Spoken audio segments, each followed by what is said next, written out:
मात्र 5 सेकेंड के अंदर किसी भी संख्या का क्यू रूट आप लोग निकाल सकते हो। तो चलिए जान लेते हैं क्या प्रोसेस है। सबसे पहले एक का सेम होगा, ठीक है, यह बात ध्यान से समझते रहिएगा। एक, उसके बाद से चार भी आएगा तो इकाई के अंक पर 4 ही होगा। यदि 5 आता है तो इकाई के अंक पर 5 ही होगा। यदि 6 आएगा तो इकाई के अंक पर 6 होगा। और यदि आपके 9 आते हैं तो इकाई के अंक पर कितना होगा? 9 होगा। यदि आपके इकाई के अंक पर 0 आते हैं तो इकाई के अंक पर 0 होगा। उम्मीद करते हैं समझ गए होंगे। यह समान के लिए है, यानी कि विपरीत होगा।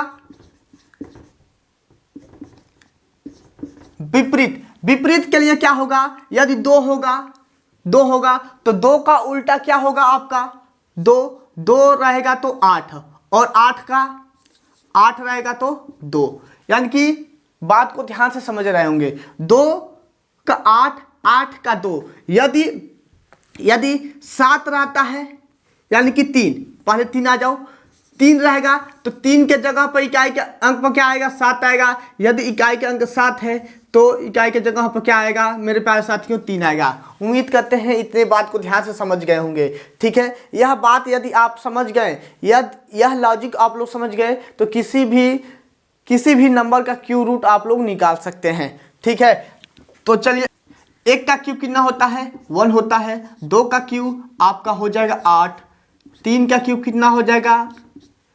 3 का क्यू 27। 3 का क्यू कितना होता है? 27 होता है। और 4 का क्यू हो जाएगा आपका 64। 5 का क्यू 125। 6 का क्यू 216। 7 का क्यू 343। 8 का क्यू 512। 9 का क्यू 729। और 10 का क्यू 1000। किसी भी संख्या का यदि आप क्यू रूट निकालना चाहते हो तो बस आपको यह पता होना चाहिए, और यह समान और विपरीत, यानी कि इकाई के अंक पर 1 आता है तो उसका इकाई का अंक 1 ही रहेगा। यदि इकाई के अंक पर 4 रहता है तो उसका 4 ही होगा। यदि इकाई के जगह पे 5 आता है तो 5, 6 आएगा 6, 9 आएगा तो 9, 0 आएगा तो 0। और विपरीत क्या होता है? 2 का 8 और 8 का 2 होता है, ठीक है। यानी कि इसको ऐसे भी कर सकते हो, ठीक है, इसको ऐसे भी कर सकते हो। चलिए, और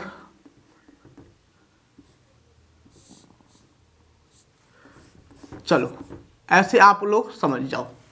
2 का 8, 8 का 2, 3 का 7, 7 का 3।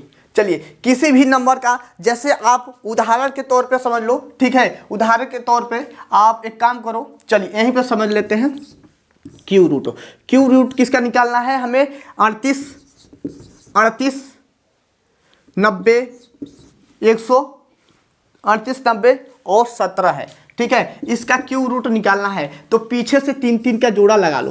पीछे से 3 का जोड़ा लगा लो।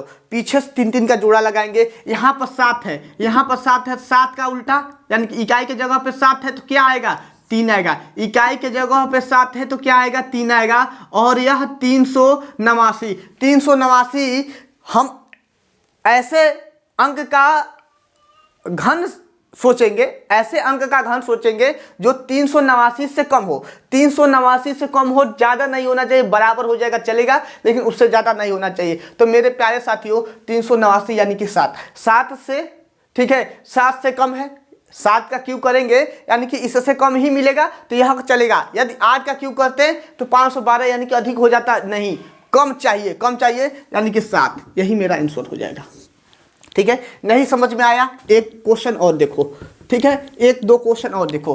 अब हम लोग 12, 16, 7 इसको देख लेते हैं। पीछे से 3 का जोड़ा, 7 है तो क्या होगा? 3 होगा। 7 है तो क्या होगा? 3 होगा। और उसके बाद से 12 ऐसे अंक का नंबर सर्च करो जिसका क्यू 12 से कम हो, ठीक है, जिसका क्यू 12 से कम हो। तो 2 का 8 होगा, 3 का 27 होगा। 27 ज़्यादा हो जा रहा है तो हम क्या रखेंगे यहाँ पर 2, यानी कि 23 का यह क्यू है, ठीक है, 23 का क्यू है। चलिए इसको रब करते हैं। अब अगला क्वेश्चन बन सकता है कि 49,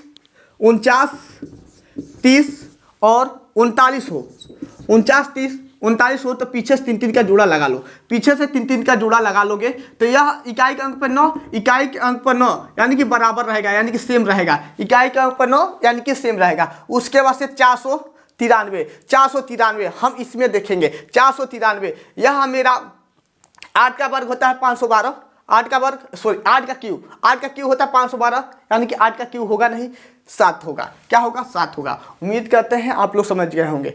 स्क्रीन पर आपको कुछ क्वेश्चन दिख रहे होंगे, इसको आप लोग लगाकर भेजिएगा और उम्मीद करते हैं समझ गए होंगे। आप लोग नहीं समझे हैं तो कमेंट कीजिए कि सर नहीं समझ में आया, तो एक बार और बताएंगे। मेरे प्यारे साथियों, नहीं समझ में आया होगा तो जरूर बोलिएगा। आज के लिए बस इतना ही। ओके बाय, जय हिंद साथियों।